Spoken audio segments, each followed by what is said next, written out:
మన ప్రభువును మన రక్షకుడునైన యేసుక్రీస్తు ప్రభువారి పరిశుద్ధమైన నామంలో ఈ ఉదయకాల వాక్య ధ్యానంలో వీక్షిస్తున్న విశ్వాసులకు, సంగమునకు, సేవకులకు, సకల పరిశుద్ధులకు దేవుని కృపయు దేవుని సమాధానము ఆయన మందిరంలో నుండి దీవెన మీకు కలుగునుగాక. ఆమె ఉదయకాల వాక్య ధ్యానము మొదటి సమూయేలు గ్రంథము 12వ అధ్యాయము 22, 23, 24 వచనములను ధ్యానం చేసుకుందాం. యెహోవా మిమ్మును తనకు జనముగా చేసుకొనుటకు ఇష్టము కలిగి ఉన్నాడు. తన ఘనమైన నామము నిమిత్తము తన జనులను ఆయన విడనాడడు. నా మట్టుకు నేను మీ నిమిత్తం ప్రార్థన చేయటం మానుట వలన యెహోవాకు విరోధముగా పాపం చేసిన వాడనగును, అది నాకు దూరమగును గాక. కానీ శ్రేష్టమైన చక్కని మార్గమును మీకు బోధింతును. ఆయన మీ కొరకు ఎన్ని గొప్ప కార్యములు చేసెనో అది మీరు తలంచుకొని, మీరు యెహోవా యందు భయభక్తులు కలిగి నిష్కపటులై పూర్ణ హృదయముతో ఆయనను సేవించుట ఆవశ్యకము అని సమూయేలు ప్రవక్త ఇశ్రాయేలు జనాంగంతో మాట్లాడుతూ దేవుని యొక్క మహోన్నతమైన పరిశుద్ధమైన నామమును బట్టి దేవుడు వారిని తన ప్రజలుగా చేసుకున్నటకు, అంగీకరించుటకు ఇష్టపడుతున్నాడు. ఈరోజు నిన్ను నన్ను కూడా దేవుడు ఇష్టం కలిగి ఉన్నాడు. నిన్ను నన్ను కూడా ఆయన ప్రజలుగా చేసుకున్నటకు ఆయన ఇష్టముగా కలిగి ఉన్నాడు. దానికి అవసరమైనది విశ్వాసం. హెబ్రీయులకు రాసిన పత్రిక 11వ అధ్యాయం 6వ వచనంలో విశ్వాసం లేకుండా దేవునికి ఇష్టలై ఉండుట అసాధ్యం. ఆయనకి ఇష్టలైన వారికి భూమి మీద సమాధానము, సర్వోన్నతమైన స్థలంలో దేవునికి మహిమ కలుగుతుందని. ఎప్పుడైతే మనం దేవునికి ఇష్టముగా ఉండాలి అంటే విశ్వాసం కలిగి ఉండాలి, ఆయన నమ్ముకోవాలి. పరిపూర్ణమైన విశ్వాసం, తాత్కాలికమైన విశ్వాసం కాదు, పరిపూర్ణమైన విశ్వాసం. ఎందుకనగా ఆయన చేయు కార్యములు గొప్ప కార్యం, అద్భుత కార్యం, ఆశ్చర్య కార్యం. ఆయన సహాయం కూడా అటువంటిది.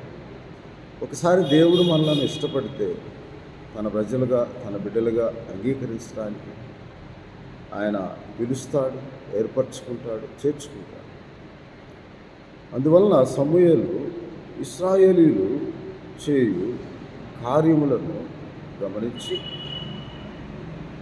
దేవునిని విసర్జించిన వారిగా, దేవుని పరిపాలన విసర్జించిన వారుగా ఉండి మాకు ఒక రాజు కావాలని అడుగుతారు.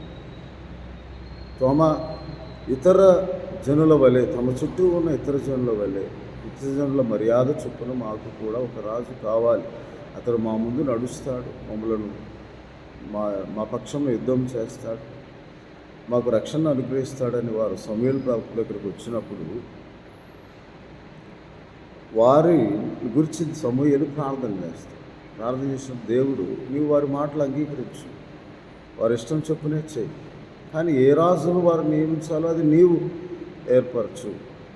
ఎందుకనగా వారు నిన్ను విసర్జించలేదు, కానీ నన్ను, వారిని తమ్ములు ఏలకుండా వారు నన్ను విసర్జించారని చెప్పినప్పుడు సమూయేలు ప్రార్థన చేస్తారు. అందువల్ల 12వ అధ్యాయంలో సౌలును కనుగొని తర్వాత మీ రాజు ఇతడే, మీరు ఏర్పరచుకున్న రాజు ఇతడే, దేవుడు ఏర్పరచిన రాజు కాదు, దేవుడు ఏర్పరచుకున్నవాడు దావీదు. కాబట్టి అయినను సమూయేలు 13వ అధ్యాయము 14వ వచనంలో అంటాడు, యెహోవా తన చిత్తానుసారమైన మనసు కలిగిన ఒకరిని కనుగొన్నాడు అని. నీకు ఆజ్ఞాపించేది నీవు గనికొనకపోతే కనుక యెహోవా తన జనుల మీద అతని అధిపతిగా నియమించి సౌలుతో చెప్తాడు. తన చిత్తానుసారమైన మనసు, దేవుని చిత్తానుసారమైన మనసుకి వెళ్ళని దేవుడు ఇష్టపడతాడు. మానక వారి ప్రార్థన ఆలకిస్తాడు, అంగీకరిస్తాడు. దేవుడు ఏర్పరచుకున్నవారు యాజకులే కావచ్చు, ప్రవక్తలే కావచ్చు, సేవకులే కావచ్చు, ఎవరైనా ఈరోజు మీకు సేవ చేస్తూ ఉన్నారంటే, పరిచర్య జరిగిస్తూ ఉన్నారంటే అది దేవుని చిత్త ప్రకారం ఏర్పాటు చేయబడిన వారు. తమకై తాము ఏర్పరచుకొని తాము సేవకులుగా వచ్చిన వారైతే అది దేవుని చిత్త ప్రకారమైనగా సేవకులుగా వారు పిలువబడి. కానీ ఇక్కడ సమూయేలు నేను ప్రార్థన చేయటం మానిన ఎడల అన్నదే సమూయేలు యాజకుడిగా, ప్రవక్తగా, మార్గదర్శిగా, దీర్ఘదర్శిగా, ఇశ్రాయేలు పక్షంగా ప్రతినిత్యం ప్రార్థించేవాడుగా ఉన్నాడు. ఈ కాలంలో సేవకులు, కాపరులు కూడా అలాగే సంఘం కొరకు, దేవుని ప్రతిష్ఠిత జనాంగం కొరకు ప్రార్థించేవారుగా. ఒకవేళ ప్రార్థించడం మానిన ఎడల అంటాడు, నేను ప్రార్థన చేయటం మానటం వల్ల యెహోవాకు విరోధంగా పాపం చేశాను. అందుకే ప్రతినిత్యము దేవుని సన్నిధిలో సంఘం కొరకు సేవకులు ప్రార్థిస్తూ ఉంటారు. ఆ ప్రార్థన ప్రభు సన్నిధికి చేరు ప్రార్థనగా ఉంటుంది. ఆ ప్రభు చిత్తము ఏమై ఉన్నదో అది నెరవేర్చబడినట్లుగా ప్రతి వ్యక్తి జీవితంలో ప్రార్థన చేయుటకు దేవుడు వారిని పరిచర్య ధర్మం జరిగించుటకు, దీవించుటకు, ప్రార్థన చేయుటకు అని దేవుని వాక్యంలో రాయబడి ఉన్నది. అందువల్ల మనము సేవకులుగా ప్రవక్త అయిన సమూయేలు ఎలాగూ ప్రతిష్ఠింపబడి ఉన్నాడు, అలాగే ఇశ్రాయేలులకు న్యాయాధిపతిగా ఉన్నాడు, ప్రవక్తగా ఉన్నాడు, దీర్ఘదర్శిగా ఉన్నాడు, దేవుని పక్షముగా మధ్యవర్తిగా ఇశ్రాయేలుకు ఉండి వారి గురించి ప్రార్థన చేయువాడుగా ఉన్నాడు. కాబట్టి మనము ఆ దేవుడైన యెహోవా నామమున విశ్వాసం ఉంచి ఆయన మన కొరకు ఎన్ని గొప్ప కార్యములు చేసినో వాటన్నిటిని తలుచుకుని వారుగా ఉండి ఆయన కృతజ్ఞతాస్తుతులు స్తోత్రం చెల్లించేవారుగా ఉండాలని దేవుని వాక్యంలో రాయబడి ఉంది. ఆయన కార్యములు గొప్ప కార్యములు ఆశ్చర్యకరమైనవి అని దేవుని వాక్యంలో ప్రతి వ్యక్తి జీవితంలో దేవుడు తన చిత్త ప్రకారం జరిగించినదే అద్భుత కార్యము, ఆశ్చర్యకరం. కానీ దాని కొరకు మనం ప్రార్థన చేయాలి. యాజకులు ప్రార్థన చేయాలి, సేవకులు ప్రార్థన చేయాలి. మీ మొరలు, విన్నపములు, విజ్ఞాపనలు, మనవులన్నీ దేవుని సన్నిధిలో మొరపెట్టినప్పుడు మీరు హన్నా ఎలాగూ ప్రార్థన చేస్తున్నప్పుడు ప్రధాన యాజకుడిని ఏలి ఆమెను చూచినప్పుడు ఆమె ఏదో ప్రార్థన చేస్తుంది అనుకుంటా. కానీ సమూయేలు గ్రంథంలో ఒక చక్కని మాట చూద్దాం మనం. 1వ అధ్యాయంలో, సమూయేలు గ్రంథం 1వ అధ్యాయంలో హన్నా యొక్క ప్రార్థన తను మనసులో చెప్పుకుంటుందని 1వ అధ్యాయము 11వ వచనంలో ఆమె యెహోవా సన్నిధిని ప్రార్థన చేయుచుండగా ఏలి ఆమె నోరు కనిపెట్టుకుంటూ ఉంటాడు. ఏలైనగా హన్నా తన మనసులో చెప్పుకుంటూ ఉంది ప్రార్థన. సంఘంలో కూడా చాలామంది సేవకులు ప్రార్థన చేసేటప్పుడు మందిరంలో మనసులో ప్రార్థన చేసుకుంటూ ఉంటారు. అలాగే మనోదుఖము గలదాన్నై నేను ప్రార్థన చేస్తున్నాను, నా ఆత్మని యెహోవా సన్నిధిని కుమ్మరించుకుని ప్రార్థన చేస్తున్నానయ్యా, నేను మత్తురాలనే ఉండి ప్రార్థన చేయట్లేదని చెప్పినప్పుడు సమూయేలు 17వ గ్రంథం 1వ అధ్యాయం 17వ వచనం అంతటి ఏలి నీవు క్షేమముగా వెళ్ళము, ఇశ్రాయేలు దేవునితో నీవు చేసుకున్న మనవిని ఆయన దయచేయునుగాక అని చెప్పగా ఆమెకు ఇదివరకు లేని ఎప్పుడు ఎన్ని గొప్ప అద్భుతం ఆమె జీవితం జరిగింది. ఆమె అవమానముగా ఉన్న పరిస్థితిని దేవుడు తొలగించాడు, ఆశీర్వాదంగా మార్చాడు. గుడ్రాలిగా ఉన్న ఆమెకు అవమానము దేవుడు ఆశీర్వాదంగా మార్చాడు. అది ఆమె ప్రార్థించడం ద్వారా ఏలి నీకు దయచేయును గాక అని ఆమెతో చెప్పుట ద్వారా ఆ కార్యసిద్ధి ఆమె కలిగిస్తుంది. అలాగే మన జీవితంలో కూడా దేవుడు మన జీవితంలో ఎన్ని గొప్ప కార్యం చేశాడో వాటిని తలంచుకోవాలి. క్రొత్తదిగా పొందుకునే ముందు పాతవి పొందుకునే వాటిని గురించి మనం కృతజ్ఞతాస్తుతులు స్తోత్రం చెల్లించి దేవుని సన్నిధిలో ప్రార్థన చేసినప్పుడు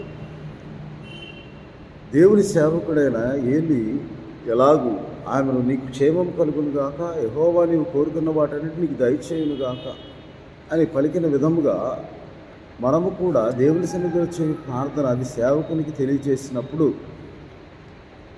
మీ పక్షంగా ప్రార్థించినప్పుడు మీరు ఆయన మీ జీవితంలో ఎన్ని గొప్ప కార్యములు చేశాడో వాటన్నిటిని తలంచుకొని మీరు యెహోవా యందు భయభక్తి కలిగి ఉండి నిష్కపటులై యథార్థ హృదయం గలవారే, ఆత్మలో కపటం లేని వారుగా మనం ప్రార్థన చేసినప్పుడు, ఆయన సేవించినప్పుడు, ఆయన స్తుతించినప్పుడు మనకు గొప్ప ఆశీర్వాదం దేవుడికి ఇస్తుంది. కొన్నిసార్లు దేవుడు మనల్ని పరీక్షిస్తూ ఉంటాడు, అనేక అపజయాలు మనకు వస్తూ ఉంటాయి, అనేక వైఫల్యాలు మన జీవితంలో వస్తుంది. కానీ ఏదో ఒక రోజున దేవుడు నీ ప్రార్థన అంగీకరిస్తాడు. ఎందుకనగా ఆయన నిన్ను తన ప్రజలుగా అంగీకరించడానికి ఇష్టం కలిగి ఉన్నాడు. కాబట్టి విశ్వాసం అనేది చాలా ప్రాముఖ్యమైనది.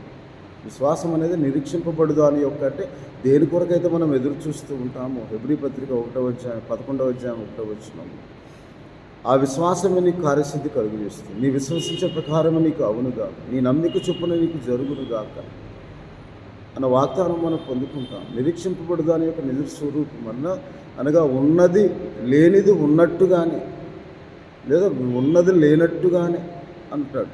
కాబట్టి లేనిది ఉన్నట్టుగా మనం చూస్తూ ప్రభు కొరకు కనిపెట్టుకొని ప్రభువుకు ప్రార్థన చేసినప్పుడు మనం పొందుకునేదే నిరీక్షణ ద్వారా అనుగ్రహింపబడి నిజస్వరూపం. ఆ నిజస్వరూపం కొలసీ పత్రిక 2:17 అంటాడు, అది యేసుక్రీస్తు నందు నిజస్వరూపం ఉన్నది.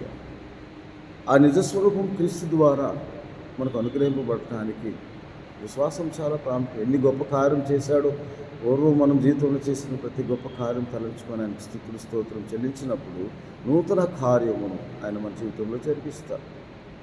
అందువల్ల ఇక్కడ మనం చదువుకున్న వాక్య భాగంలో విశ్వాసము కలిగి దేవునికి ఇష్టలుగా ఉండాలి, ఆయనకి ఇష్టలుగా ఉండాలని, ఆయనకి ఇష్టలుగా ఉండినప్పుడు మనం ఏమి అడిగినో ఆయన మనకు అనుగ్రహిస్తాడని దేవుని వాక్యంలో రాయబడి ఉన్నది. కాబట్టి మనము ఆయనకి ఇష్టమైన వారముగా ఉండాలని అపోస్తలుడైన పౌలు గారు కూడా చాలా విషయాల్లో, చాలా పత్రికలలో ఆయన రాసి ఉన్నారు. కాబట్టి దేవుని ఇష్టలుగా ఉండి మనము దేవుని చిత్తం మన జీవితంలో నెరవేర్చబడటానికి మనం ఆసక్తి కలిగి ఉన్నప్పుడు ఆయన మనలను కావలసిన ప్రతి ఒక్క అవసరతను, అది ఆత్మీయ అవసరత కావచ్చు, శరీర సంబంధమైన అవసరత కావచ్చు, ఆయనకి ఇష్టలుగా ఉండి మనము చేయ ప్రతి ప్రార్థన ఆయన అంగీకరించినప్పుడు, మన నోటి మాటలు, మన హృదయ ధ్యానం ఆయనకు అంగీకారకృతంగా ఉండినప్పుడు మనం ఆయనకి ఇష్టలుగా ఉండాలని దేవుని వాక్యంలో రాయబడి. అందువలన ఎప్పుడైతే మనం అలాగుంటామో రోమపత్రిక 8:29 సమస్తము సమకూడి మన మేలు కొరకు జరుగుతాయని దేవుని వాక్యంలో రాయబడి ఉన్నది. రోమపత్రిక 8:29 దేవుని ప్రేమించే వారికి అనగా ఆయన సంకల్పం చొప్పున పిలువబడిన వారికి మేలు కలుగుటకై సమస్తము సమకూడి జరుగుచున్నవని దేవుని వాక్యంలో రాయబడి ఉంది. అందువల్ల మనము దేవునికి ఇష్టలుగా ఉండాలి. నమ్ముట నీ వల్లైతే నమ్ము ప్రతి వారికి సమస్తము సాధ్యం. కాబట్టి ఆ ఇష్టము గల దేవుడు మనను మన యందు ఇష్టపడి, మన యందు ఆనందించి, ఎవరి కొరకు ఆనందిస్తాడు, ఎవరు ఎందు ఆనందిస్తాడంట, ఎవరి వైపు ఆయన తిరుగుతాడంటే ద్వితీయోపదేశ కాండంలో చాలా చక్కగా మోషే గారు ఇలాగూ రాస్తాడు, ఆయన మీ వైపు తిరిగి మీ యందు ఆనందించి మీ కార్యము. ద్వితీయోపదేశ కాండం 30:8 నేను తిరిగి వచ్చి యెహోవా మాట విని నీవు తిరిగి వచ్చి నేను నేడు నీకు ఆజ్ఞాపించి ఆయన ఆజ్ఞలంటే గైకొంచుందువు. అప్పుడు దేవుడైన యెహోవా నీ చేతి పనులంటి విషయంలో, నీ గర్భఫల విషయంలో, నీ పశువుల విషయంలో, నీ భూపంట విషయంలో నీకు మేలు కలుగునట్లు నిన్ను వర్ధిల్ల చేయును. నీ దేవుడైన యెహోవా ధర్మశాస్త్ర గ్రంథంలో రాయబడిన ఆజ్ఞలను కట్టడలను నీవు గైకొని నీ దేవుడైన యెహోవా మాట విని నీ పూర్ణ హృదయంతో, నీ పూర్ణ ఆత్మతో నీ దేవుడైన యెహోవా మళ్ళినప్పుడు ఆయన ఆనందించి నీకు మేలు చేయుటకు నీ అందును ఆనందించి నీ వైపు తిరుగుతాడు. నీ వైపు మన దేవుని వైపు తిరిగినప్పుడు ఆయన నీ వైపు తిరిగి ఆయన ఇష్టము కలిగి నీకు సహాయం చేయ దేవుడై ఉన్నాడని దేవుని వాక్యంలో రాయబడింది. కాబట్టి అలా ఆయన నీ కొరకు ఎన్ని గొప్ప కార్యములు చేశాడు, వాటిని తలంచుకొని పూర్ణ హృదయంతో, పూర్ణాత్మతో, పూర్ణ బలముతో ఆయన సేవించుట అవశ్యమని దేవుని వాక్యంలో రాయబడి ఉన్నది. అందువల్ల మనమందరం అలాగూ దేవుని కార్యముల ఇష్టము కలిగి దేవునికి ఇష్టమై ఉండుట అని, మీరు నా నామమును ఏది అడిగినను అప్పుడు తండ్రిని మీకు దయచేస్తాడని 1 యోహాను పత్రికలో ఇలాగూ దేవుని వాక్యంలో రాయబడిన ప్రకారం 3వ అధ్యాయంలో 22వ వచనంలో, మరియు మనం ఆయన ఆజ్ఞలు గైకొనుచు ఆయన దృష్టికి ఇష్టమైనవి చేయుచున్నాము గనక మనం ఏది అడిగినను ఆయన వల్ల మనకు దొరుకును. ఆజ్ఞ ఏమనగా ఆయన కుమారుడైన యేసుక్రీస్తు ప్రభువు నామము నమ్ముకో. ఆయనకి ఇష్టమైన చేసినప్పుడు మన యందు ఆయన ఇష్టపడి ఆయన తన స్వకీయ జనముగా మనల్ని ప్రతిష్ఠించుకొని చేర్చుకొని గొప్ప కార్యము మన జీవితంలో జరిగిస్తాడని దేవుని వాక్యంలో రాయబడిన ప్రకారం ఉదయకాల సమయంలో ఆయన చిత్తంకు అనుకూలమైన దాన్ని జరిగించేవారు, మానక ప్రార్థించేవారు, మానక కృతజ్ఞతాస్తుతులు స్తోత్రం చెల్లించేవారు, మన జీవితంలో ఆయన చేసిన ప్రతి మేలును ఉపకారం జ్ఞాపకం చేసుకుని నా ప్రాణమై యెహోవాను సన్నతించు. 103వ కీర్తన, నా అంతరంగము సమస్తము ఆయన పరిశుద్ధమైన నామము సన్నతించు. నా ప్రాణం ఆయన చేసిన మేలు దేనిని మరొక ప్రతినిత్యం ఆయన జ్ఞాపకం చేసుకుని ఆయన కృతజ్ఞతాస్తుతులు చెల్లించినప్పుడు దేవుడు మన ఎడల గొప్ప కార్యములు జరిగిస్తాడు. ఆశ్చర్యకరమైన సహాయం అందించి అద్భుత కార్యములు మన జీవితంలో జరిగించేవాడై ఉన్నాడని, కాబట్టి ఆయన ఇష్టం కలిగి చేసిన ప్రతి కార్యము మన జీవితంలో స్థిరపరచబడుతూ ఉందని మనం గ్రహించి దేవునికి ప్రతినిత్యము కృతజ్ఞతాస్తుతులు స్తోత్రం చెల్లించేవారుగా ఉండినప్పుడు దేవుడు మన వైపు తిరిగి మనకు మన ప్రార్థనలను ఆలకించి అంగీకరించి మనకు సహాయం చేయ దేవుడై ఉన్నాడని సమయాలు కూడా మీరు దేవుడి వైపు తిరగండి, దేవుని విసర్జించవద్దు, దేవుని యొద్దకు రండి. ఆయన మీ కార్యములు సఫలం చేస్తాడు, మీ ప్రార్థనలు సఫలం చేస్తాడు. ఆయన తలంచుకోండి, ఆయన కార్యములు జ్ఞాపకం చేసుకొని ఆయన నామమును జ్ఞాపకం చేసుకొని ప్రతి విషయంలో స్తుతులు స్తోత్రములు చెల్లిస్తూ కృతజ్ఞతాస్తుతులతో ఆయన సన్నిధికి వచ్చి మనం ప్రార్థించినప్పుడు మన ప్రార్థన విజ్ఞాపనలు కృతజ్ఞతాపూర్వకంగా ఆయనకు తెలియచేసినప్పుడు ఆయన సహాయం చేయ దేవుడై ఉన్నాడని ఉదయకాల సమయంలో దేవుడు మనతో అటు కృపను అటు ఆత్మ నడిపించిన దేవుడు మనందరికీ దయచేయను గాక. ఆమె ప్రభా మీకు స్తోత్రాలు. అవును తండ్రి, మేము మానక ప్రార్థించేవారు, మీరు ఇష్టము కలిగి మీ చిత్తమును మా జీవితం నెరవేర్చేవారు ఉండే ప్రార్థనను మేము చేయనట్లుగా యాజకుల ద్వారా ప్రవక్తల ద్వారా మా ప్రభా మీరు ఎలాగూ వారి ద్వారా ప్రార్థన ఆలకించి ఇశ్రాయేలుకు సహాయం దయచేశారు. ఇదిగో తండ్రి, ఈ వీడియో ద్వారా వీక్షిస్తున్న వారందరి పక్షంగా మేము మందిరంలో ఉండి ప్రార్థన చేయొచ్చు. సహాయం చేయండి, అద్భుతం జరిగించండి, ఆశ్చర్యకరమైన సహాయం అనిపించి ప్రతి కుటుంబాన్ని ఆశీర్వదించి ప్రభు ప్రతి మేలుతో వారిని తృప్తిపరచండి. మా ప్రభువును మా రక్షకుడైన యేసుక్రీస్తు వారి పరిశుద్ధమైన నామమున ఉదయకాలం ప్రార్థన చేయించున్నాను తండ్రి. తండ్రి అయిన దేవుని ప్రేమ, ప్రభువును రక్షకుడైన యేసుక్రీస్తు వారి పరిశుద్ధాత్మనిచ్చే ఆదరణ అన్ని సహవాసం మీ జీవితంలో గొప్ప కార్యములు చేయు దేవుడు మిమ్మలను ఆశీర్వదించి దీవించి కాపాడి సంరక్షించును గాక. ఆమె దేవుడు మిమ్మల్ని దీవించును గాక. ఆమె